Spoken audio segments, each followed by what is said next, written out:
So if Godzilla's going to a wedding, and... I don't like where this is going. First, if Godzilla's going to a wedding, all the appetizers are gone. No, stick with the joke, hold on. Including the people serving the appetizers. Yeah, but no, hold on, this isn't about Godzilla demolishing all the canapes, alright? I'm going somewhere with this bit. What the is a canapé? It's an hors d'oeuvre, Greg. Okay. Anyway. Continue. If Godzilla's going to a wedding, and he's planning to bring a date, and then his date cancels on him, so he has to go by himself, does that make him Godzilla -1? I don't know what I expected. I don't know what I expected. I don't know what you expected either. I don't know why you thought this was going to go anywhere other than a terrible joke. Welcome to Under the Bridge, everybody. Welcome to Under the Bridge. I'm Cody, aka the Scarlet Troll. And I'm Greg, aka Greg. And yeah, this is Under the Bridge, where we cover movie news and sometimes comic news and sometimes gaming news and movie reviews, and we're gonna get to the news now. Yes, indeed. something breaking news theme song. I don't know. Yeah, breaking news. Apparently it was already announced that Street Fighter 6 and Spy Family Code White was gonna collab. I didn't know until they released this animation of Yor Forger and Chun-Li getting into a fight. Yeah. They knew what they were doing. They know exactly what they're doing. Everyone involved with this project knows what they're doing. And I don't blame them. No, not at all. I know it won't happen, but I would kill so hard to have Yor added as a playable character to Street Fighter 6. You're right, it will never happen. Maybe if it was Mortal Kombat, but do you really want Yor in Mortal Kombat? I mean, if I'm honest, it would get me to buy Mortal Kombat. Mortal Kombat? But, oh my god. But then I don't think that would happen just because I don't think the author of this Spy Family probably, planned, and here's Yor getting absolutely eviscerated. Or snapping a guy's neck with her legs.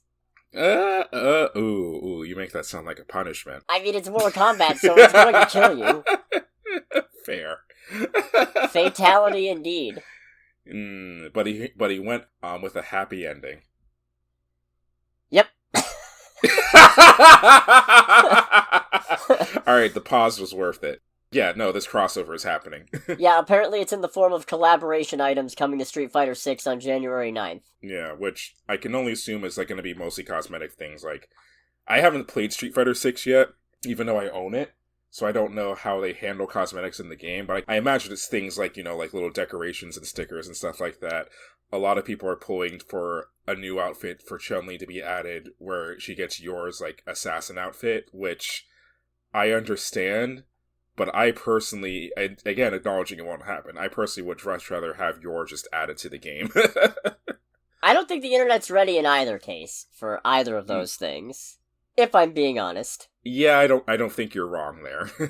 So anyways, I only brought that up because we both enjoy Spy Family. Because Indeed.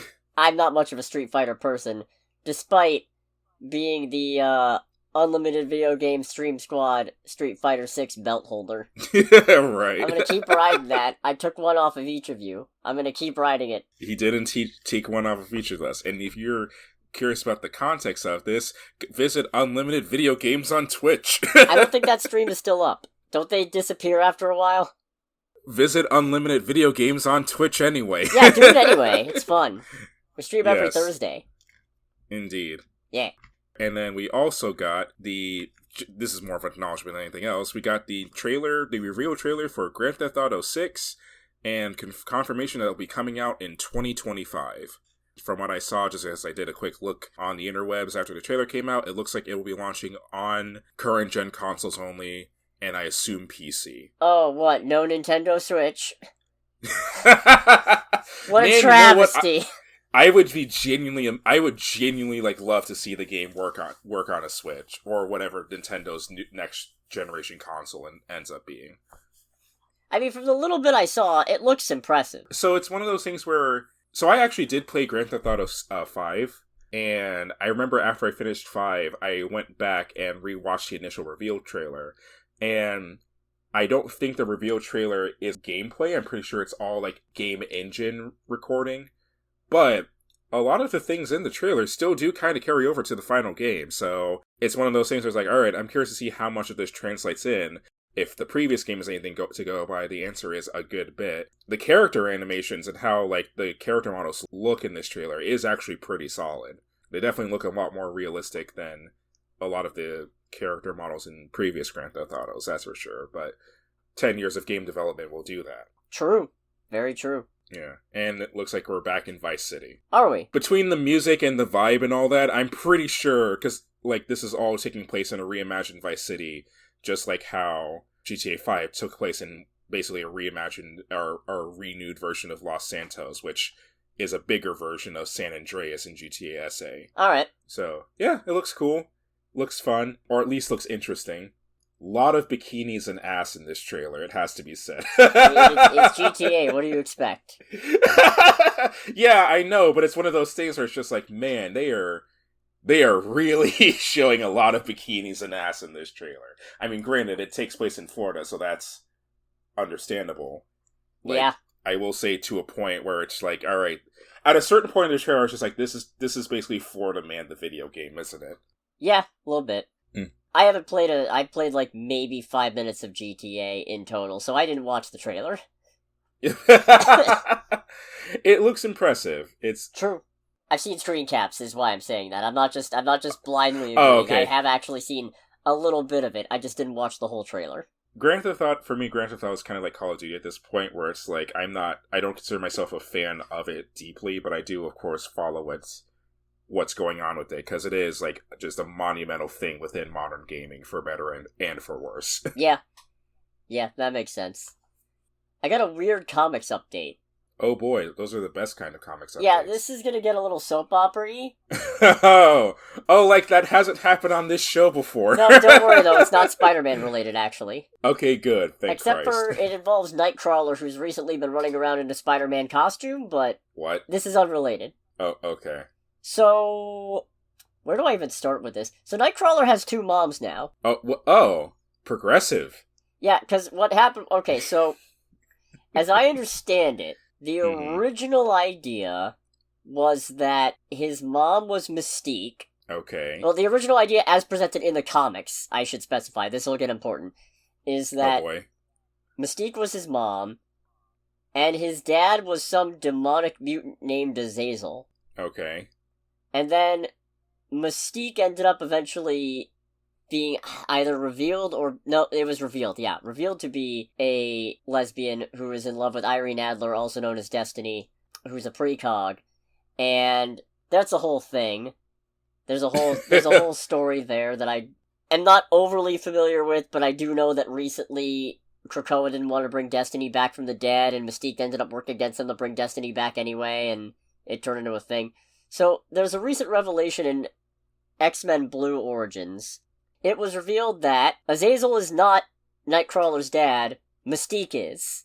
What? Well, Mystique can shapeshift. Wait.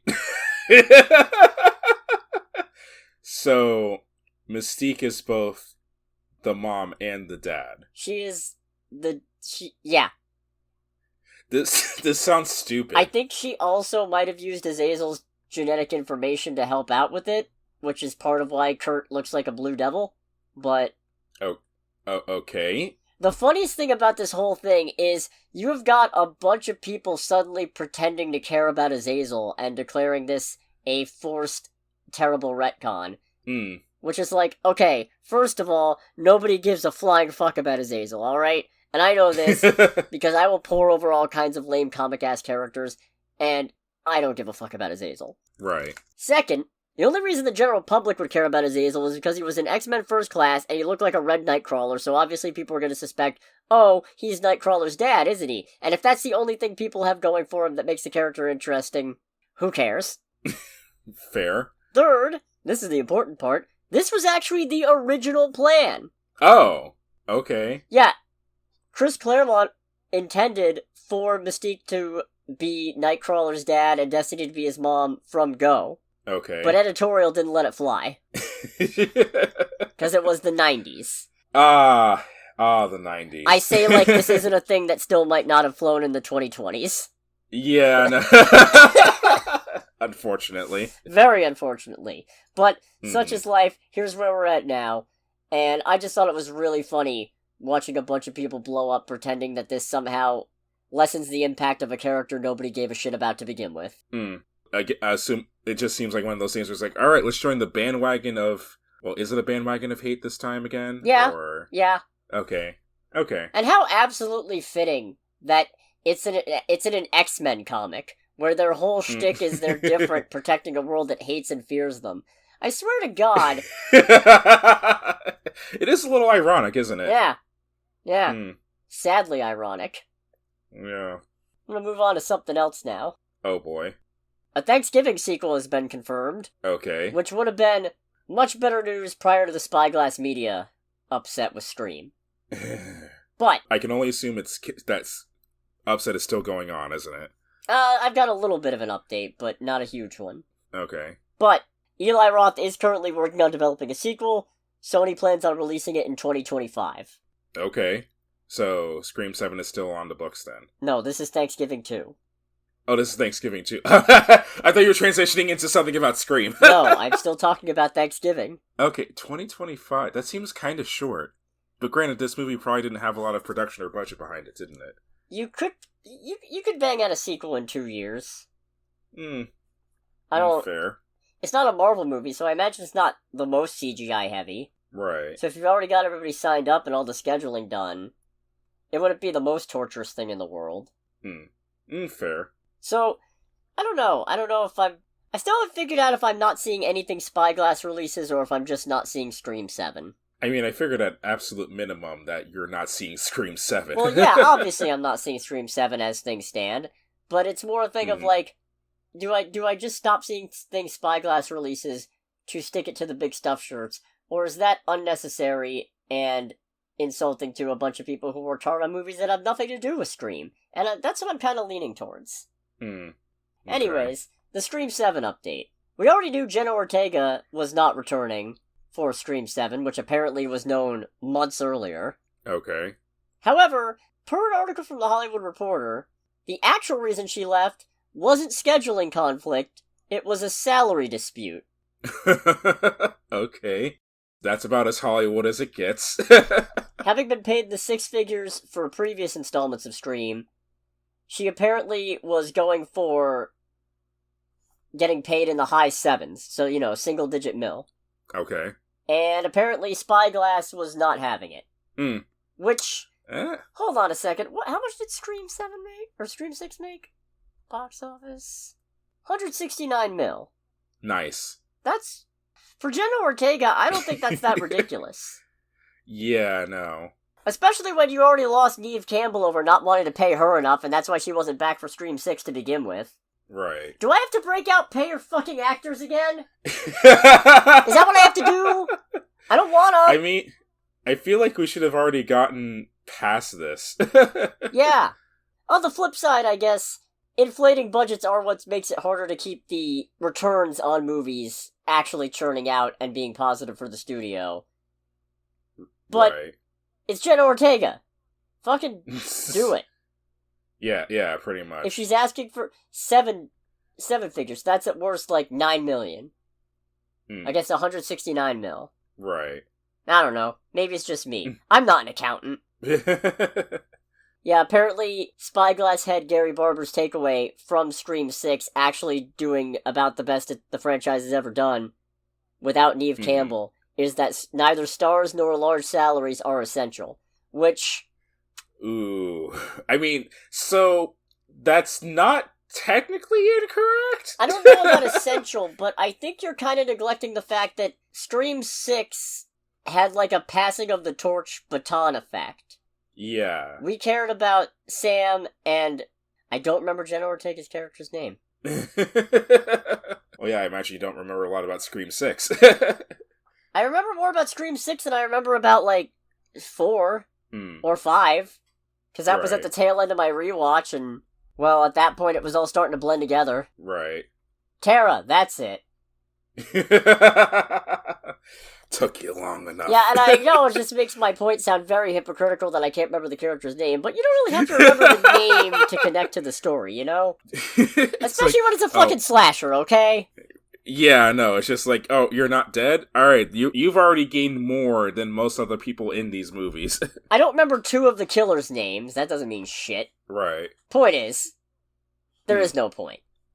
There is no point. There is no point to this tomfoolery. Nah, I don't know. We'll see how this pans out, but, yeah. Right. I don't have a good ending for this. I'm gonna transfer over to something else. Segue, like the scooter. Absolute lack of a segue.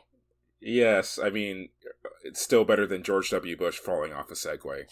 Like, comment, subscribe. For more quality content. Anyways. Man. This is one that just broke today, actually. Okay. Apparently Adam McKay was working on a political satire called Average Height, Average Build for Netflix. Alrighty. But he's now shelved it. And... Really? Yeah, according to a spokesperson, with the climate emergency having escalated a great deal, Adam McKay has decided to make his next directorial project a climate-related one, so he will not be directing Average Height, Average Build. Which is a noble idea. Indeed. I respect it. I don't actually know if that's true because I haven't been keeping up on it because I'm depressed enough as it is. But, right. If that's what you think is best, that's what you think is best. I do, however, want to lament the loss of this concept. Because this film, Average Height, Average Build, according to this article that I'm reading from The Hollywood Reporter, right, the film was being described as part serial killer thriller, part comedy, that followed a killer who uses political lobbyists to change laws in order to make it easier for him to kill. Oh, that sounds... I don't want to make... You know, I don't feel like I don't want to say it sounds amazing, because that sounds terrible. But that is a novel idea. Oh, just wait till you hear who was attached. Oh, boy. I'm not seeing anything about who was going to be the killer. Mm-hmm. But Robert Pattinson and Amy Adams were attached to star as lobbyists. Oh, boy. And Robert Downey Jr., Forrest Whitaker, and Danielle Deadwyler were also set to be in this. Ooh, I could see them, I could see him casting Downey as the killer. I feel like, I don't know. I feel like they'd probably be more political lobbyists. I mean, yeah. I don't know, I feel like Downey could be either a killer or a lobbyist. Forrest Whitaker, I could see being just a lobbyist. Maybe Danielle Deadwyler was going to be the killer. Man, now I want this. Yeah, right? What a loss of a fucking concept. Yeah, I hope it's one of those things where it's like, it's not completely shelved, and it might be like, they might come back to it. Yeah, man, please come back to this. I need it. Yeah, this sounds great. I need this concept with these people. You can't dangle that in front of me and then take it away. Yeah. It's impolite. One might even say rude. It's a bit churlish. That's a $5 word. Well done. Thank you. That's a word even I don't use. In other updates on movie news, Will Smith has provided an update about I Am Legend 2. Christ, how long has that been in the works? A while. Or at the very least, it's definitely been a while since the original. Fair, as I say, like... Well, anyway, what did Will Smith say about I Am Legend 2? Well, he was attending an In Conversation event at the Red Sea International Film Festival in Saudi Arabia. Of course it's in Saudi Arabia. And he said, I have a call with Michael B. Jordan tomorrow. We're really close. Script just came in. You have to be a real I Am Legend buff to know this, but in the first theatrical version, my character dies. But on the DVD, there was an alternate version of the ending where my character lived. We're going with the mythology of the DVD version. I can't tell you anything more, but Michael B. Jordan is in. Which... Okay, then. Okay, great. So you're gonna... I guess, to be fair, it's been 17 years since the first I Am Legend, so maybe everybody forgot you died in it. Yeah, God almighty, it has been 17.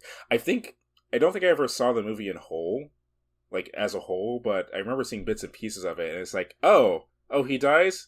Okay, I guess I'm not missing anything major. And it feels like a weird idea to be like, yeah, we're gonna make a sequel based on the alternate DVD ending. I mean, obviously that works best for him because he gets to be in it. Yeah. It's like, yeah, I get to come back. I get to make my residuals on the acting.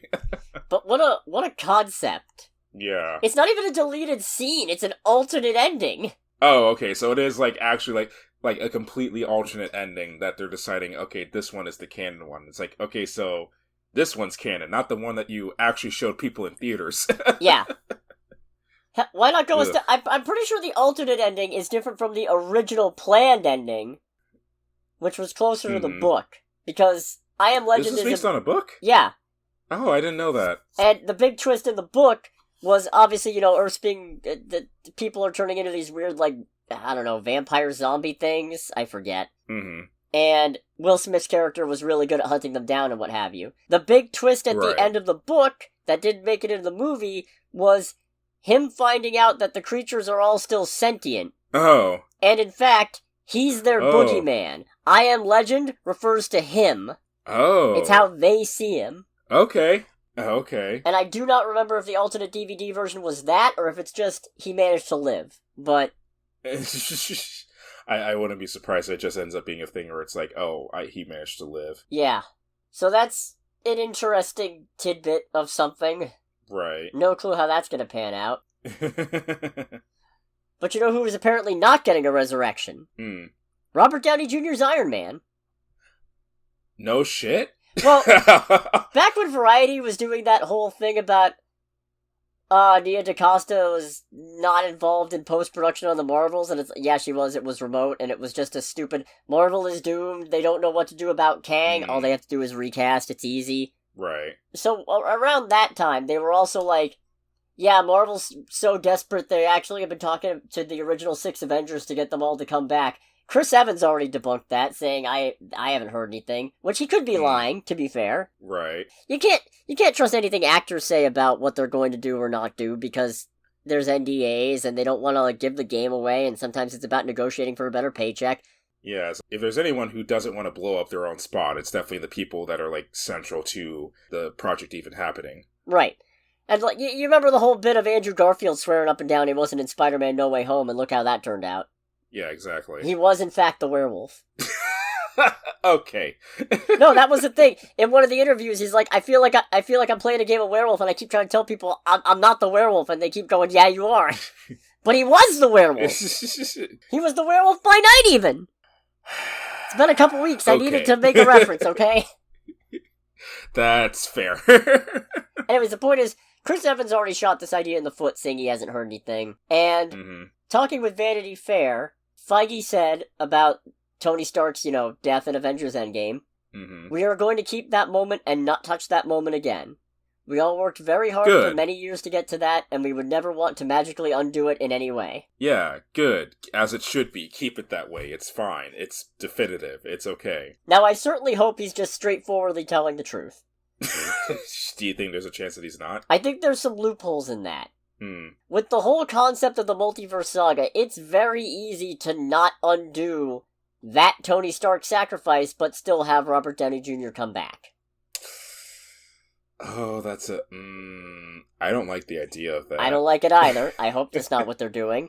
Yeah, I hope that doesn't happen either. But you gotta imagine, what would make for a bigger thing than the portal scene in Avengers Endgame? Oh, the portal scene in Avengers Endgame, plus Tobey Maguire Spider-Man, plus Hugh Jackman Wolverine, plus Robert Downey Jr. in an Iron Man suit, but you never actually see him, you just hear his voice. Maybe you get, one heads-up display shot where he's digitally de-aged. I don't like the idea. But I can see them doing it. You can see where the executives are like, money. Yeah, it's see where the executives are fan service, and it's but I feel it, Oh, they don't give a fuck about fan service beyond that it drives the conversation and therefore the box office. True.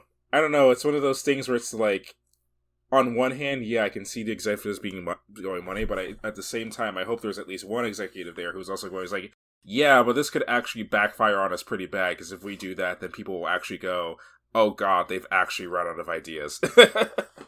You see, you say that, and yet I'll guarantee there's going to be one executive in the room who pipes up with, but we'll have their money. Yeah, just for this moment, and then they'll never come back.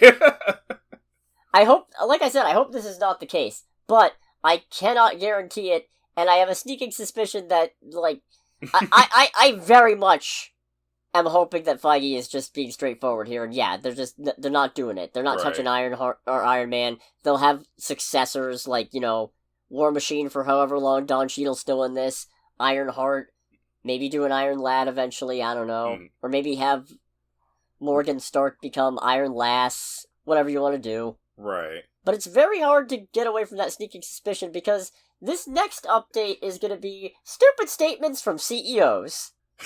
Alright, what tomfoolery do we have this time? Well, we're going to start with the old Zazzle Dazzle, David Zaslav. Oh god, what did this stupid dipshit say?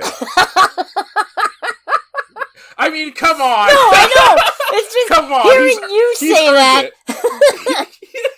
He's earned that at this point. I'm usually the one who's saying the mean shit. You're usually the one, suing for peace or at least civility. So hearing you call him a dipshit. I love it. It's the thing of, I have been doing this enough with you, and hearing enough about the stupid shit that comes out of this man's mouth, where it's like, at this point, my brain is like, alright, normally we do sue for peace, but this time we can't even be fucking bothered. So, he was talking with Andrew Ross Sorkin during a Q&A at the New York Times Steelbook Conference, and was asked about stuff like, slashing all their content and staff. Okay. He said, "We're at a very hard time that requires hard decisions, and many of them are unpopular. We said no sacred cows. If we were going to start today, what content do we need? What content's going to help us? How many people do we need? What should HBO look like? What should Warner Brothers look like?" And then... This man has no idea what the fuck he's doing. No, not one. Not a single one. Talking about shelving basically finished movies, he said, okay, "The accounting piece is really a misnomer. If we produce a show, a $100 million movie, we've spent the $100 million, and if we don't release it, it's gone. We don't have any real benefit from it. The question is, should we take certain of these movies and open them in the theater and spend another $30 or $40 million to promote them? And Warner Brothers team and HBO made a number of decisions. They were hard, but when I look at the health of our company today, we needed to make those decisions, and it took real courage." This fucker is actually ridiculously incompetent. What a fucker! What an absolute, I'm running out of things to call him! How is their stock looking right now? I don't think it's really come back up much. Hold on a second. Yeah, hold on, let's see. Warner Brothers Discovery stock price. Alright, it's currently, I don't know what it was before, but it is currently $11 per share, versus last year when it was, it peaked at $16 a share, and 5 years ago it was $25. Oh boy. So, yeah, that's... It's not as low as it's been, I'll guarantee you that. Yeah, no. But even in April it was still at 15. Mm-hmm. You fucking serious, bruh? Yeah, that is... This man is actively trying to burn this company down to the ground, isn't he? Yeah, probably. He also completely sidestepped. Oh, did he? Yeah, he was asked about, he was asked about, when talking about strikes, he was asked about, how much he gets paid. Specifically, Sorkin asked, the writers, the actors were saying, look at this guy, he's getting paid tens of millions of dollars a year, and we're over here. How do you deal with that personally, and how do you think about that? And all he said was, my focus was, we need to settle this strike, this is really hurting people. Every day that we were on strike, that people weren't working was a bad day. Okay, but what about the fact that you made $240 million in 2021? Yeah. Hold on. Okay, he might be too old for it, but I could see this dude running for Congress after after being done with Warner Brothers Discovery. With talk like that, don't even speak that evil. I don't want to think about that. I mean, I don't want it to happen. I'm just saying... Greg, he's going to write our state off for tax benefits! We're just gonna end up stapled on to fucking Russia! Do you want to have to deal with the snow? I don't! Well, no. I'm not saying him being president, I'm saying him running for Congress. Same difference! Still not great. Fair. He'll make it happen. What an absolute I know Ding Dong doesn't really cover it, but it's becoming one of my favorite things to call this man. Yeah. Once again, it's hard. It is very hard to, like, just think of other ways to insult this man for his own tomfoolery. Yeah, we decided this Looney Tunes movie isn't gonna fucking make us money. This thing that people have already worked on and already been paid for, let's not even try. Let's just fucking write it off. Dipshit. Things aren't looking that great on the Disney side of the equation either, though. Alright, what stupid shit did, what's his name again? Oh, Bob the Blob Iger. Bob Iger. What did stupid shit did Bob Iger say? So, he was talking about the Marvels, in this case, and how their box office isn't doing great. Oh, God. And what he said was, the Marvels was shot during COVID. There wasn't as much supervision on the set, so to speak, where we have executives that are really looking over what's being done day after day after day. You really think executive supervision was gonna help that fucking movie? The movie's fine, first of all. Yeah. You know what would have helped? Fucking promotion. Yeah, marketing. Marketing would have helped. Actual marketing. What would have helped was not churning out a bunch of Disney Plus content and making people think that... Because there was that perception that, oh, if we haven't watched WandaVision or Miss Marvel, and Miss Marvel didn't have a lot of views, a huge viewer base to begin with. I mean, it still did fine, but as far as the Disney Plus series for Marvel goes, it was kind of low. People were going in with the idea that they had to watch these series to understand it, and you don't. But you know what would have helped clear that up? Fucking promotion! Yeah, fucking marketing. Like, even though you got kind of screwed over on time by the writer and actor strike. Which you helped cause! I was trying to whisper it, but it's like, what you were partially responsible for. Sorry, I shouldn't have destroyed the joke. It's fine. But it's one of the things, like, alright, the actor strike is over. You know what you do? You have the actress playing Kamala Khan, who loves the fuck out of everything going on with this, just go around and tell people how awesome it is. Oh, they did, but by that point the damage was done, because it ended, 2 days before the movie came out? Or like the day of, something? Yeah, it was too late by that point. Yeah, fair. And I'm not saying having the actors on promotion would have saved the movie, because it clearly wouldn't have. Not based on the results we're seeing. But it definitely could have mitigated the damage. Fair. And the rest of the shit he said is mostly shit that we already knew. Did he say that with the word shit in it too? No. He said, The experience of accessing films and watching them in the home is better than it ever was, and it's a bargain when you think about it. Streaming Disney Plus you can get for $7 a month. I'm pretty sure it's gone higher than that. That's a lot cheaper than taking your whole family to a film. So I think the bar is now raised in terms of quality about what gets people out of their homes into movie theaters. Yeah, also, bigger release windows would help. Yeah, as I say, also, way to kneecap your theater production portion of your whole set. And I know it's easy to look back in hindsight and say that, because during 2020 and 2021, there was a genuine concern about are movie theaters going to live. I mean, there's still that concern, but it was even bigger back then. And studios still needed to make some money to keep the lights on, so I understand the concept. Mm-hmm. But boy, howdy, y'all really went fucking overboard. Yeah, I know. And now you kind of kneecap shit. Yeah, like you kneecap shit with statements like that. It's just like, well, it's a great idea for families, and it's like, it's just, like, for one fee, the entire family can watch movies. Like, why are you fucking over your people that actually help these movies get to theaters? Right? And then he said one that, I see what he's going for, but also fuck you. Because he then said, entertain first, not messages. And added that positive messages for the world sometimes overwhelm storytelling. It's like... No. No. I get it. Not at all. I get where he's... I fucking get the concept. But the concept reminds me of a thing that Michael Eisner once said when he was CEO of Disney. Mm-hmm. Okay, so what he said was... And bear in mind, he was CEO in, like, the 80s until I forget when. But, so, he oversaw some really good... Some bad Disney movies, but also some good ones. Right. When was he... I mean, he was also, a fucking rich asshole bastard, but... Well, the more things change, the more they stay the same. Yeah, 1984 to 2005. So, he was overseeing the Disney Renaissance era. Right. Which makes it even sadder that, one thing he said, famously, was, we have no obligation to make art, we have no obligation to make history, we have no obligation to make a statement. But to make money, it is often important to make history, to make art, or to make some significant statement. We must always make entertaining movies, and if we make entertaining movies, at times we will reliably make history, art, a statement, or all three.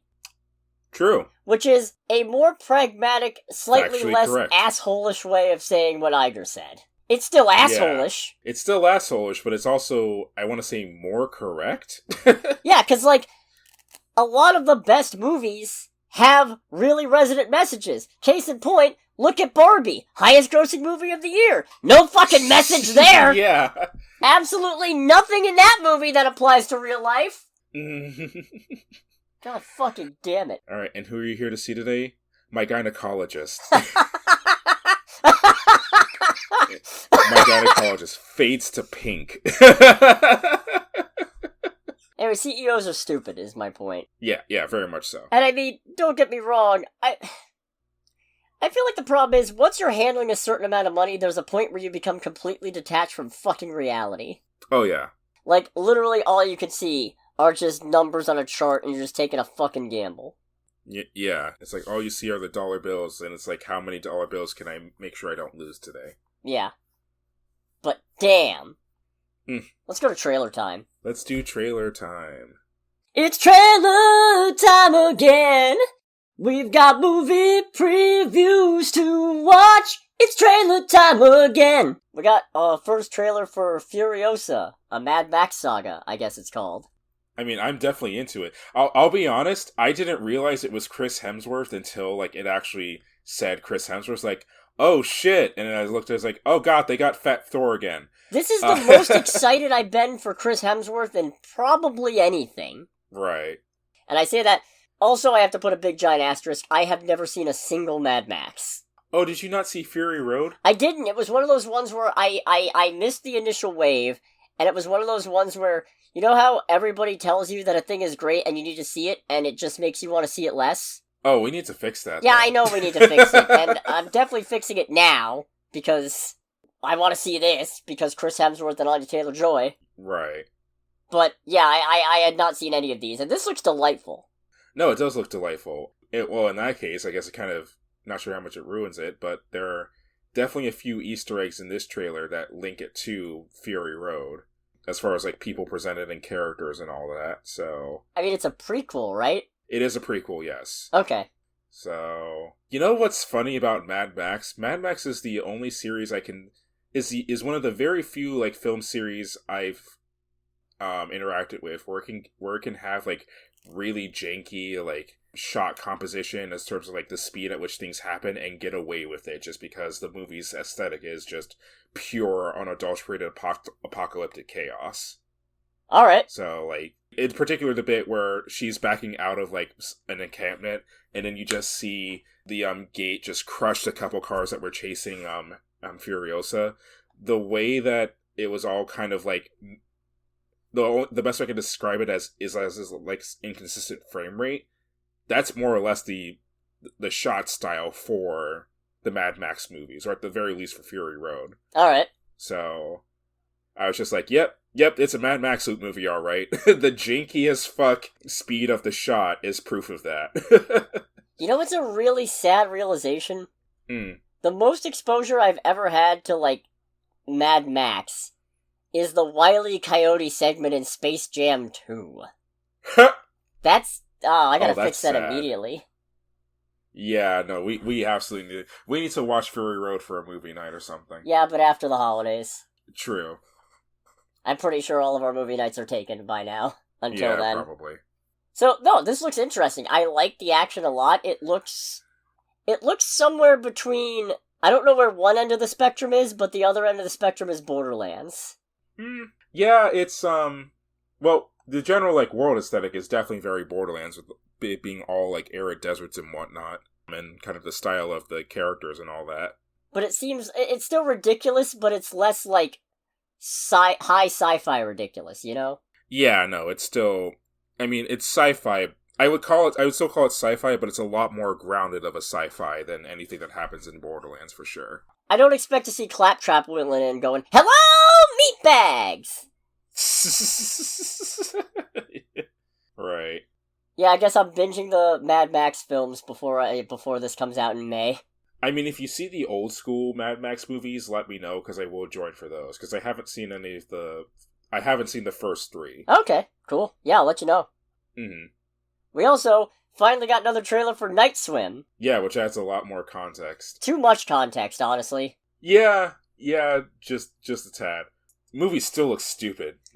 yeah, no, and I'll be honest, like, it's funny, I spent a good chunk of the trailer going, this isn't really giving me much that I didn't already know or expect about the movie, but it's at least giving me a much better idea of the vibe. Because it's not, like, doing a bait and switch of presenting itself as a wholesome family movie and then trying to be a horror movie afterward at the very end. Yeah, it's not going from U-Haul to commercial to slasher. And then when she goes, and there's something wrong with my husband, and it's clear he's possessed by whatever this entity is, that's when I thought, and now you've gone a bridge too far. Oh, the old World War II movie? No. Not the old Sorry. World War II movie. No, that was good. That was good. Oh my god. I aim to please. Jesus. No, that was the point where I was like, okay, now you've given a little too much about what's happening in this movie away. I didn't need to know that. Right. And I feel like you could have just shortened the trailer and not had to have given it away. Right, no, 100%. You know what's funny is that we're gonna, of course, get into it more, but I went to see some buddies at a different game store, and we were talking about Godzilla -1 amongst other things, and one of the guys was like, oh, yeah, I only saw, like, really one trailer for it, and I still went to see it. I was like, okay, speaking from experience for watching for a lot of trailers, keep it that way. You have no idea how many times it feels like the people who make these trailers are just tripping over themselves to spoil the movie for the people who are at least interested in it. Oh god, Deadpool 3 is gonna be a nightmare. Yeah.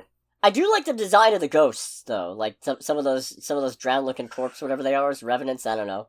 Yeah. No, it looks like genuinely a little genuinely terrifying, but not so ridiculous that it circles back into cartoonish and takes away how scary it is. Nah, it's a little bit cartoonish, but not... I think it's only because we're only getting little bits and pieces. Yeah, it's not like suspension of disbelief levels of cartoonish. Nah. The whole premise, as you said, though, is still fucking stupid. Yeah. I like it. It's like, I'm glad you like it. It's like, they haven't used this pool in 15 years. Maybe they weren't pool people. It's like, oh, shut the fuck up. Yeah, that was weak. That's some weak tea. The neighbor knows something. That was some weak sauce. If they let the neighbor get away with that, they deserve everything that's coming to them. Yeah, 100%. When is this out? Is this another January horror movie? God, I hope so. I think it is. January 5th! Happy New Year to me! Oh god, good for you. Oh boy, we get to kick the new year off with a... Oh god. With a stupid as fuck horror movie. Oh, the mom's Carrie Condon, alright. Mm. I wasn't paying attention to the cast list Okay. for this at all. Yeah, she was in Banshees of Inisherin. Good movie. Alright. Oh fuck, Wyatt Russell's the husband! U.S. agent. Oh, really? Yeah, wow, okay. Alright. Shows how little attention I was neat. paying to the human element of this movie. There's been 2 trailers and I'm only just now realizing who the parents are. Wow. I mean, I don't think I think other than the U-Haul bit, the parents don't show up much in the first trailer. I'm sorry, I'm going to keep on referring to the first trailer as the U-Haul commercial. Yeah, no, that's fair. Because that's what the first half of the trailer felt like. Yeah, you're right. When you're right, you're not wrong. Yeah. And then just yesterday, I think, as of the time of recording, we got the first actual trailer for Godzilla X Kong, The New Empire. Kaiju fans eating tonight! You know, you're correct. You are very correct. So, I'm in a weird spot because I haven't, other than the first Godzilla and the first King Kong movie, I haven't seen any of the other MonsterVerse movies. Because of that, this doesn't hit me with the same effect that I think it's hitting with everyone else. And that's especially after seeing Godzilla -1 the night before. Oh, look, there are some stupidly unaware, quote-unquote, Godzilla fans who are reacting to this like the director snuck into their house and shot their dog. There are some real no-fun-allowed assholes griping about this, going like, Godzilla's not some kind of fucking Avengers team-up superhero thing. It's like, bruh, Ghidorah's literal first movie, and I haven't seen all the Godzilla movies. I've seen the original, and I've seen all the MonsterVerse movies, and now Godzilla -1. But I do know some history, and I do know that the literal first movie with Ghidorah in it had Godzilla, Mothra, and Rodan all teaming up, having all had movies before then, to stop Ghidorah. It was literally the Avengers before the Avengers, and also they're giant monsters. Avengers, Wreck Your City edition. Wait, the Avengers already do that. So... You're not wrong. It's like, shit, that doesn't work. I feel like people are so caught up on the high of Godzilla -1, and we'll get into that, because the movie deserves a heap ton of praise. Just an absolute mountain of praise. But I feel like some people are now going, yes, this is the premium Godzilla, and we should be moving away from the silly shit. It's like, most of these movies are silly shit, bro! Yeah, even -1, which again we'll get into more, is objectively kind of fucking ridiculous. A little bit silly. Not a lot, but a little bit. Yeah. So, I think this looks like a blast. I'm happy to see Kong back. I guess, presumably, this little mini ape buddy is gonna be, because there were rumors floating around before it was confirmed to be Godzilla X Kong that there was gonna be a Son of Kong movie being made, and I'm pretty sure that that's what the mini Kong is. Right. I'm gonna assume, based on the title being the new Empire, maybe it's this new orangutan-looking thing has an empire of Kongs and is trying to take over the surface world, and Godzilla and Kong both aren't having it for some reason. Maybe because Kong has human friends and Godzilla's a racist and just likes killing Kongs. Godzilla is racist grandpa confirmed. Yeah, just looks over at King Kong. Don't worry though, you're one of the good ones. It's like, what do you mean one of the good ones? You know. No, I don't care to elaborate. Oh god. And then they get into a fist fight. For me personally, that is some real shit. I'm sorry. Well, minus the fist fight, I suppose. So Godzilla's got a new power-up. He's now Godzilla Rosé, as the internet is calling him. Oh, just because of how his heat ray and all that is now pink instead of blue? Yeah, they're calling him Super Godzilla Rosé. It's a Dragon Ball Super reference. Oh, then that's why I do not understand the joke then. And Kong now has a power glove. Power glove. That was a little... Does he get the Infinity Stones too? I hope not. I don't necessarily trust Kong with the Infinity Gauntlet. I am a little curious about the power glove. Some people are getting mad at Godzilla running. He's a gorilla. No, Godzilla. Gorillas? Oh, Godzilla, sorry. It still run! Dinosaurs can run, dude! Yeah, and also he's slimmed down. And don't get me wrong, I miss Tank Boy Godzilla. But if you're gonna... Apparently this is like an evolved state, and if you're gonna adapt to fight a giant monkey again, yeah, being a little more agile would help. Yeah, being a little more agile does make sense there. Yeah, I like the looks of this a lot. I'm very excited. Oh yeah. Let's go to box office. Box office. We did not see the highest grossing movie this weekend domestically, because it was actually Renaissance, a film by Beyonce. Oh no, is this a new trend? I hope not. Nothing against these artists, but man, I'd really like it if the highest grossing movies stayed movies. Yeah, not just like the whole like reissued concerts or filmed and redistributed concerts, basically.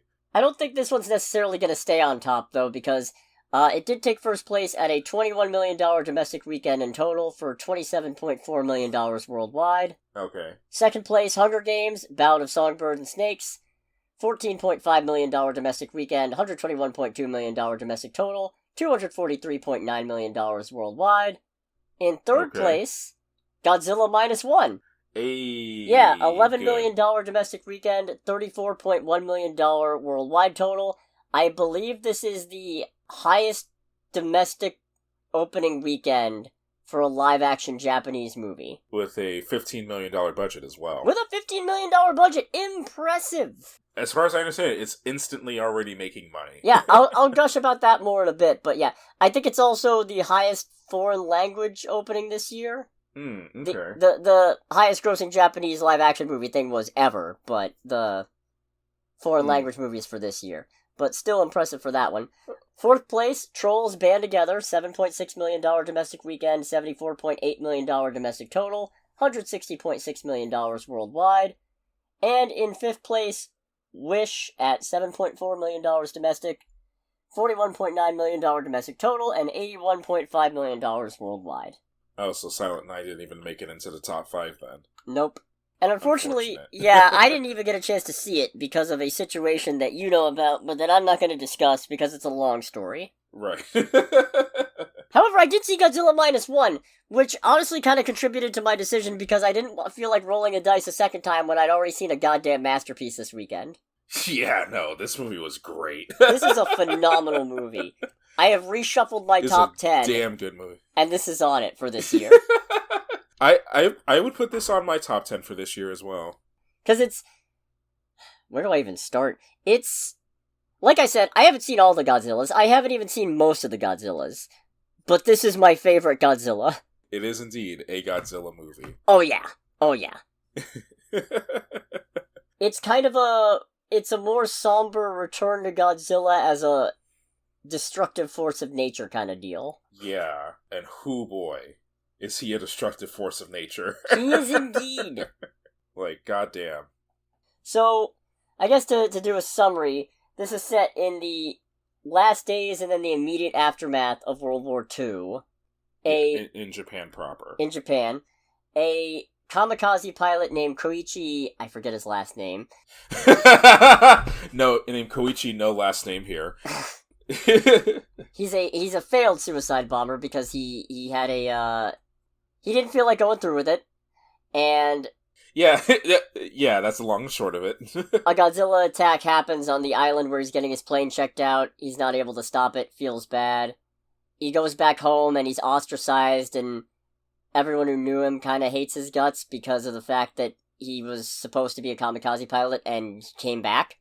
Right. And he ends up kind of piecing his life together, making a sort of found family with a thief named Noriko and not her baby, but a baby she found and is taken care of named Akiko.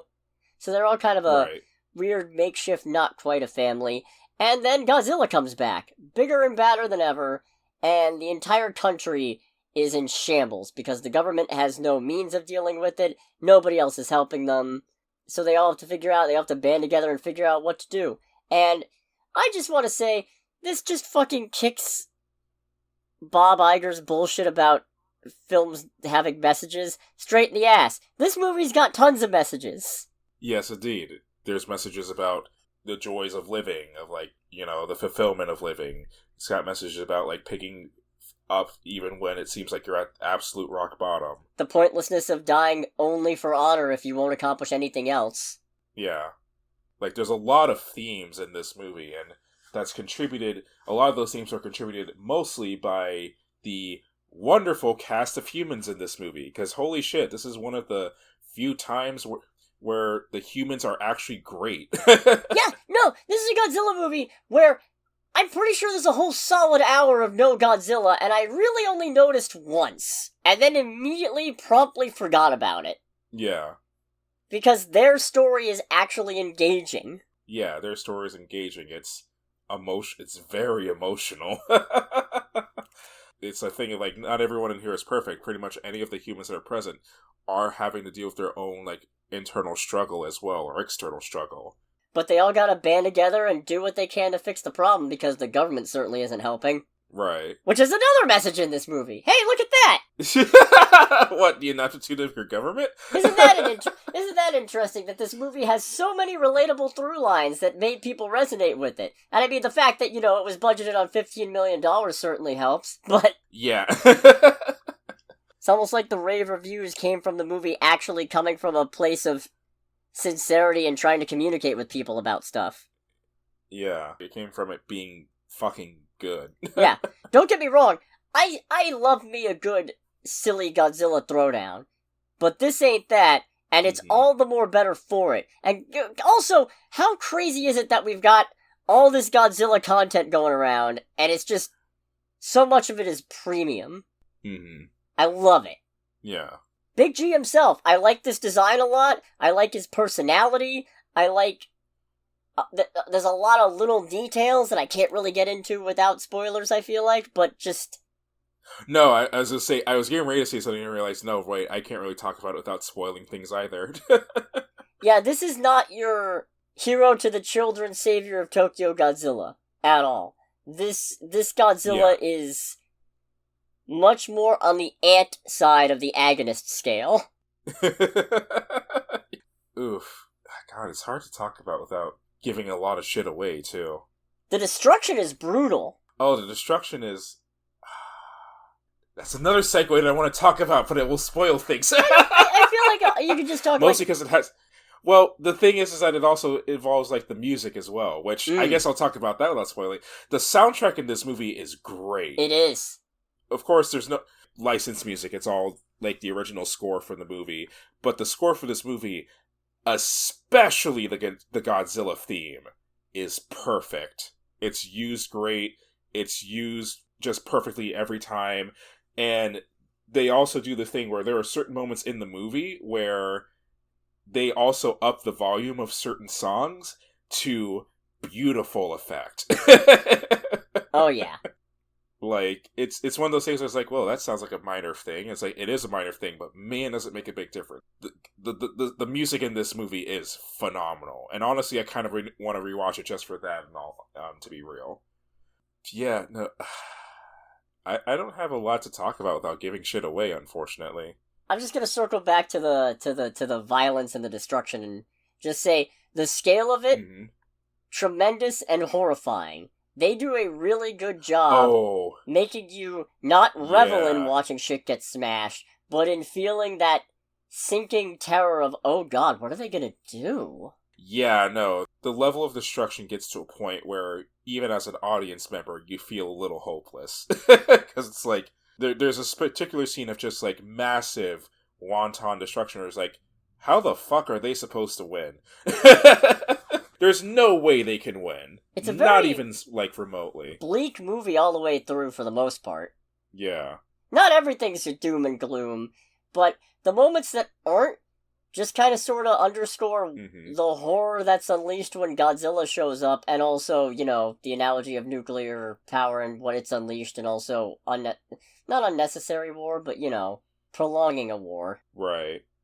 Because Koichi struggles with, is it appropriate to call it PTSD? I would say so. Whatever he's got. He's definitely carrying around some trauma from the war. Whatever it is, I'm not a psychologist, so I'm not here to diagnose. But whatever it is, this man is haunted by it. Yeah, I mean, I think in particular, he's haunted by his actions during the tail end of the war. Or lack thereof. Everything, like, pretty much leading up to and culminating in his first-time experience with Godzilla. And in a way, you can feel, because a lot of it's guilt, and in that sense, you can feel where, irrational as it is, this is a man who feels like if he had done more or done something different the first time, we wouldn't be in this position. Not even that. This is a man who, you can tell he feels like Godzilla is divine retribution for his own cowardice. Right. And he's not right. That is not a healthy statement or an accurate statement, but you can feel it. You can feel it, and you can absolutely understand how he got to that point. Yeah. It's one of those things where, when something terrible happens, no matter how irrational it is, your brain flickers to, oh god, what could I have done to stop it, or how did this is my fault, isn't it? Yeah, pretty much. And watching him go through this journey is absolutely tremendous. I love this movie. Oh yeah, this movie's... Please go see it. Go see it. Absolutely. The long and short of it is, go see this goddamn movie. 100%. If you don't want to get spoiled on Godzilla -1, make sure to click away in 3, 2, 1. So apparently Godzilla in this isn't... I mean, he does get mutated, but he's not like a little lizard or something that got mutated. He was already a big fucking aquatic dinosaur thing. Yeah, like, he's a big dinosaur thing. And I think it was one of those things where I kind of struggled with it initially until I thought about it more. I kind of like that the movie just established from the get-go, no, he's not a mystery. He is actually known, but because of what he is, he's only known by the locals in this one specific part of the ocean. You know, because he's literally too small. I mean, he's still fucking massive, but he's too small to go anywhere besides, like, his tiny little part of the ocean, more or less. It was so funny when that first attack happens on Odo Island, all I could think was, I mean, yeah, he's big, but... No, I was thinking, he's big, but, like, he's kind of small, isn't he? Yeah. Oh, I thought you... I was expecting you to pick up on the joke. Oh, I'm sorry, no. What was it? Well, yeah, because it's on... No, when you said, when he arrived on Oh No Island, the first thought I had was, oh no. Oh, no, I said Odo. Oh, Odo. Yeah, that's probably why I didn't... Fair enough. Boy. Fair. Between the two of us, we really fucked that one up, didn't we? Yeah, we did. But no, I remember thinking, this is an awfully small Godzilla, isn't it? Is there like a parent coming in or something? And then it turns out the Bikini Atoll nuclear bomb testing apparently mutated him, made him even bigger, gave him a healing factor, or maybe he already had the healing factor, I don't know. But it also is what gave him his atomic breath. And one of the details I really like is that his atomic breath actually hurts him. When he fires it off, he has to regenerate the damage it does to him before he can do it again. And that's such a sick twist. And it factors in so well to, yeah, he's not entirely a monster of human making, but we made him worse. Yeah. Yeah, we 100% made him worse, but at the same time, he still gets dealt the bad hand of nuclear radiation at this, too. And part of why it works so well is because the atomic breath has been, or the heat ray as it's called according to the subtitles, it has been re-envisioned. It's not just a laser beam or a big stream of fire. No, when he fires that off, it's like a nuke has gone off. Yeah, and... Oh god, that was so devastating. Through nuclear power, humanity has managed to basically make a walking nuke. And honestly, in a funny little bit, it's the Americans testing a bomb that makes that happen. And they proceed to not get involved or help out at all because they're worried about escalating tensions with the Soviets, which prompted me to make the note, like most things that don't involve oil, it's not America's problem. Godzilla, literally a weapon that'll surpass Metal Gear. Metal Gear? Yeah, thanks to my biometric implants. Biometric implants? Shut the fuck up, Snake! God, that whole exchange in MGS1 still gives me PTSD. And then when he shows up and he starts rampaging around Ginza. Which is perfect. Like, it's horrible. It's awful, but it's the way they set it up is amazing, because it's like, you see him just stomping through the main street of downtown Ginza, just literally every step, you see him just crushing tiny little people, and the Godzilla theme is just out in full force, and it's just like, it was the thing of like, I am so scared, but man, am I so happy right now. And I saw an observation, and I realized it was a good one that I want to share. I don't remember where I saw it, and I feel bad about that, but this Godzilla, even when he's mutated, he's not that big relative to other Godzillas, and that makes the fact that he's stepping on people and crushing all these buildings worse, because this is a Godzilla who's not destroying things out of ignorance. This is a Godzilla who's going out of his way to kill people. Yeah. I mean, well, you know what? It's funny, because there's definitely some moments where he does things like that, and then there's other moments where I'm just like, okay, so he is still kind of a big, stupid lizard. No, he's a big, dumb lizard. He's acting mostly out of, I assume, anger, because I don't know if he's made the connection that people are responsible for mutating him or not, but he's probably mad about intrusions into his turf and recognizes humans as being from the same species and going, well, fuck you guys then. Yeah. Yeah, at bare minimum, I can see that. But even then, he's understated, because it's a thing you kind of have to, like, think about, that he's actively this malicious, because the human characters are just so fucking good. God, the humans in this movie are so great. There's a whole subplot about Koichi and Noriko obviously holding a torch for each other and not being able to act on it because Koichi's still dealing with his baggage, to the point where, even though he's basically helped raise Akiko since she was a little baby, he keeps reminding her that he's not her dad, which is just tragic, and even his coworkers are like, dude, dick move. Yeah, it's the whole thing. It's the whole thing from Guardians 2, where it's like, you're not her father, but you're sure as fuck her daddy. Yeah, that's the one. Near the back half of the movie, he gets the idea that he can redeem himself by doing the kamikaze mission after all, and flying a bunch of explosives into Godzilla's mouth, because it's a really clever thing that the inside of Godzilla is not as invulnerable as the outside. Yeah, which is also demonstrated because partway through the movie, he gets a job as a minesweeper, destroying the old mines left behind by both the Japanese Navy and the American Navy during World War II. And it's during that, because at one point, he makes the god-tier shot of shooting a bomb that's in Godzilla's mouth, and it actually fucks up Godzilla pretty good until his healing factor comes back. Yeah. So yeah, and at which point he learns, like, okay, so he is vulnerable from the interior. Oh, you know what's another great thing about this Godzilla movie? There's no fucking crazy-ass mystical super weapon. Usually when humanity has to fight Godzilla, it's with, like, the oxygen destroyer, or it's another monster. But no, here, it's just basic fucking physics and a shit ton of Freon. And a prototype airplane. The whole plane thing is the only problem I had with the translation. Because the thing is, like, this is a Japanese movie, with it being in a Western audience, it's gotten a very Americanized translation.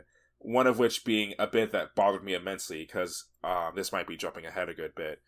But you mentioned how he wants to, like, fly into Godzilla's mouth with explosives to kill him. Well, it turns out that somewhere in some garage somewhere that hasn't been discovered, one of the literally 2 prototype Kyushu J-7W Shinden fighters, which is a very late war prototype airplane made by the Japanese Navy, has been discovered to be used as the plane that Koichi's going to use to try and kill Godzilla. The movie keeps on referring to it as a fighter jet. And it's like, it's not a fighter jet. Stop calling it a fucking fighter jet.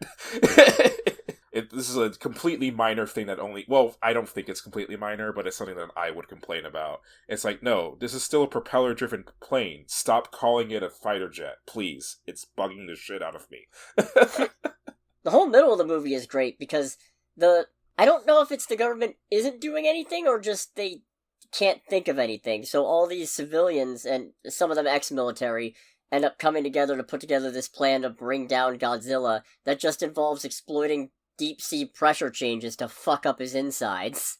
Yeah. Which is completely grounded in real science. It's like, what's it called? It's not called SUDS, is it?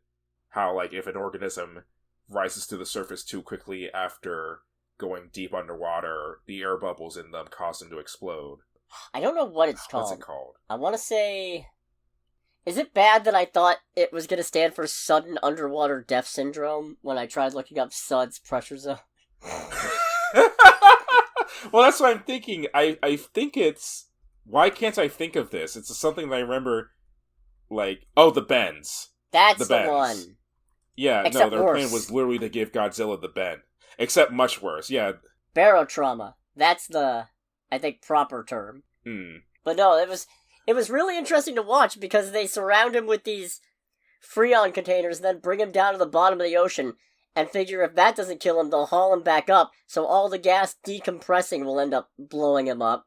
And there was a really funny moment when he hits the very bottom, because he was charging up his atomic breath before he got dragged down, and as soon as he hits the floor, it shuts off, like he's going, Nani the fuck? What am I doing here? It's like... Yeah, it's like, these fucking wankers. He actually did it. He was fucking... They got me. That was good. That was good. Somehow I'm already struggling to think of things. I mean, kind of going back to the whole talk of themes, one of the regular things that the movie... Because this was also a moment where it's like, it got you very good, and I was sad that I didn't get the same reaction out of it. One of the regular themes that's talked about in the movie is, like, the preservation of life and looking for the future.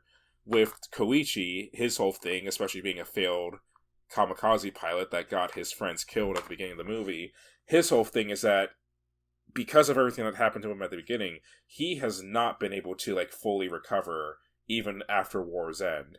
So, to him, the only way he can, like, move on and live is to avenge his friends and to kill Godzilla, even if it kills himself. Because going back to it, part of what kickstarts his issues, and what makes Godzilla exacerbate them, is in that first attack on Odo Island, he was instructed to get into his plane and try and use a 20mm gun to shoot Godzilla, and he didn't do it.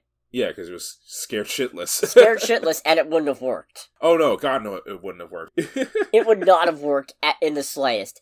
And it's underscored by a conversation beforehand where one of the engineers basically points out that there's no point in dying for no reason.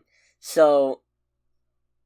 when that happens, all the mechanics die except for one, Tachibana, who ends up blaming Koichi for everything because he didn't do anything, because none of the mechanics are fighters, so none of them are equipped to handle it, so it was up to him and he failed. So that's part of why this is haunting him as badly as it is, because he feels directly like his inaction got those people killed, even though realistically all it would have done is gotten him killed along with. Yeah.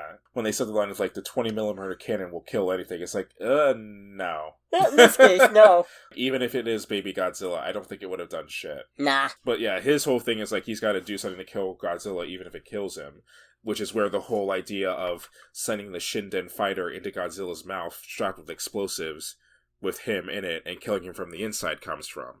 So he goes Tachibana out from hiding to help him get the Shinden restored for the plan. And, you know, it's a thing if he tells Tachibana, my plan is to kamikaze myself into Godzilla and kill him that way. Tachibana seems to be pretty much on board with it, and we see him repair the plane and all that, replace 2 of the machine guns with additional explosives, and show Koichi the way to arm the bomb as he's going in. So the whole plan transpires where the civilians surround Godzilla with the Freon, drag him down to the bottom of the ocean, which doesn't immediately kill him, so they drag him back up, and when he drags back up, Godzilla is in a weakened state at this point, not completely dead. So Koichi finally makes his moves to engage Godzilla and fly into his mouth. And then as he's approaching, he arms the bombs, and we see the plane just go straight into Godzilla's mouth, which is honestly kind of funny, because we see Godzilla, like, getting ready to, like, charge up and do another attack, and then the plane just flies into his mouth, and he just freezes and goes like, "Arr? Oh, what's this? Boom! I don't know what to do now." Boom. Headshot. Like, head literally explodes. And then everyone is thinking that Koichi's dead, because everyone was trying to tell him to stop what he was doing. Everyone's thinking Koichi's dead, and then someone finally shouts out that there's a parachute coming from the sky, and that it's Koichi who actually ejected from the plane, because it turns out that one of the modifications that Tachibana made was for an ejection seat, because they told Koichi that, no, you need to live. You need to keep on living. Which was kind of funny in a sense, because you were expecting the movie to just kind of shit all over its message and have him die. I was expecting them to drop the ball. I was expecting them to go, yeah, but you need to atone for your sins that we've already established weren't actually a sin, but, like, we need a sad ending for the movie, so, get fucked, Koichi. And I apologize very much to this movie for underestimating you, because... Yeah. Wow. No, I thought it was going to be a thing where he was going to die, but the whole message at that point would be that, like, his death ensured that the future still had a future for Japan, or something ridiculous like that. If I'm being completely honest, I kind of figured that there was going to be an ejection, and this unfortunately does kind of go into the category of, I have been watching too many movies now. Because I kind of internally called, it's like, there's going to be some kind of way that he's going to live, isn't there? Especially when, even though it's such a minor thing, when all of the civilians are together talking about plans on how to destroy Godzilla and all the hardships they went through the war, one of the things, granted, this one might have been just me looking too deeply into it at the time, but one of the things mentioned was how the Japanese military would create fighter planes that don't have ejection seats, largely because the Japanese strategy, especially very late in the war, was a thing of like, alright, well, if you can't kill the enemy, or if you can't, like, kill them outright, at least take as many as them with you as you can while you go down. That was literally the thought process behind kamikaze. Which is a stupid idea. Mm-hmm. Like, I mean, it's stupid for morale, it's stupid from a practicality perspective, because every person who you waste on that is somebody who could live and come back and try it from another angle, possibly with more success. So all you're doing is whittling down your own numbers. Yeah. I could get into a whole discussion about how Japan's late war strategy, and especially their, like, cultural identity with it, how objectively stupid it was, and it made sense to only Japan, but because it made sense to only Japan, that's why nobody ever went, this is fucking stupid. But I digress. But yeah, I unfortunately kind of internally called, it's like, there's going to be an ejection seat, isn't there? When they mentioned, it's like, we kept on building planes without ejection seats, and it's a thing of, like, you see it for a very, very, very split second, but you see just something jet up from the plane right before it hits Godzilla's mouth. And it's one of those things where I saw that and I was just like, I'm upset that I'm not emotionally hit by this, because this is clearly a very emotional scene that's happening right now. See, I should have known, because there was that bit where Tachibana says, oh, and there's one more thing, and then it cuts away. I should have known, I should have fucking guessed that it was an ejector seat. I'm a little bit disappointed. In my defense, I'm not, like, okay, American cinema, it's not all the same, but there are trends, and there are structural similarities. And especially with movies made around the same time, you can get a feel. And I'm not saying, movies can definitely take you for a swerve, 100%. Yeah. But, like, when you're more familiar with your own country's cinematic tendencies, you have a better idea. I'm not overly familiar with a lot of Japanese cinema, especially modern. Right. So, in this case, I'm like, okay, what do they think has the most emotional impact, or are they going for the most logical impact, or I don't know how to read this, in the sense of I don't know how to predict what they're going for, ergo, and also I'm not familiar with the filmmaker, so, like, I don't know how good they are at executing the intent that they have. So, it's a case of, in trying to guess where it was going, I kind of set myself up, because I was just like, okay, I figured this. And it's part of why one twist at the end, that actually the setup for which we haven't even discussed yet, didn't really bug me that much, when in another movie it would have. That's right. I think I know what you're talking about, and it was a thing of like, no, this actually bothers me. There's no way this should be happening. Yeah, because during the attack on Ginza? I don't know how you pronounce it. I think it's supposed to be Ginza. Ginza, okay. Apologies, I'm not great with Japanese. I'm not great with most languages that aren't English, but... Yeah. But, during the attack on Ginza, there's a bit where Noriko pushes Koichi into an alleyway as Godzilla is charging up his atomic breath, I think, and the backlash from that blasts her the fuck away. And that's around, like, the midpoint of the movie, at which point the movie keeps treating her as dead. And I should have guessed earlier than I did that she was alive. Right. And it should bother me, but the fact that he lived just because she pushed him into an alleyway told me, okay, this isn't that ridiculous, because if it was that definitely immediately fatal, with all the buildings that it took down, that wouldn't have saved him. Yeah, I think that was something I picked up on too, just because it was one of those things where it's like, because we had just seen this Godzilla, like, destroying all the buildings and trampling a whole bunch of people. And I know it was under duress and all that, but she just pushed Koichi into an alleyway. It's like, you pushed him between two buildings. He's fucking dead. He's still dead. Yeah, and then it's like, oh, I guess he's not. Well, she's certainly fucked up. Like, there's no way. She's not going to be in -2. So -2. You're going the wrong way. I know what I'm doing. Just like the creators of these Chun-Li X Spy Family crossover. I know what I'm doing. You know what you're doing. It turns out Noriko actually did survive the attack on Ginza. Injured. Still fucked up. Yeah, she got fucked up by that. Yeah, like, her eyes covered, and from what I gathered, it looks like she probably has at least dealing with some effect of radiation sickness. Yeah. But it's still a thing of like, you should be dead. You should be dead, but since Koichi's not dead, and also the man deserves some happiness, I'm okay with it and I'll allow it. Fair. I will give you that. I will definitely give you that. It was a good, like, happy ending and all in that aspect. This movie's pretty good. I know there's more things that I'm forgetting about, but I do actually want to watch this again. Yeah. I did, there's one last thing I got, and it's one of my favorite lines that I actually wrote down, and it's when, Noda, I think was his name, the scientist who's kind of the technician who's spearheading the plan on how to kill Godzilla, is expressing concerns that if it doesn't work, all these people just came here to get killed by the monster, and I think it was the captain of the boat that they were all on, just says, doing nothing won't cause a miracle either. And I like that a lot, and that stuck with me. Because it's like, yeah, when the only option is annihilation, it's worth it to try. Yeah, absolutely. And there, I think, is the important distinction between putting your life on the line for something important and throwing it away for nothing. Right. And this movie threads the needle on that so fucking well! Yeah, it's it great. does. So anyways, I think that about wraps that up.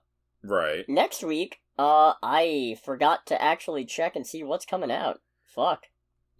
Good job. Yeah, wow. That's a faux pas on my part. Editing this is gonna be fun. Oh boy.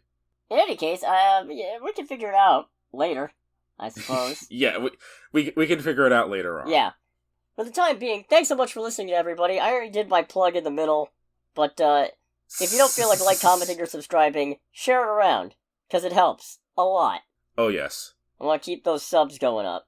So if you don't mind, but even if you do, thanks for listening anyways, because that's also appreciated. Thanks again, y'all. Yeah, this has been Under the Indeed. Bridge with Cody, aka the Scarlet Troll, and with Greg, aka Greg. and we'll catch you guys next week. Goodbye, everybody. Bye.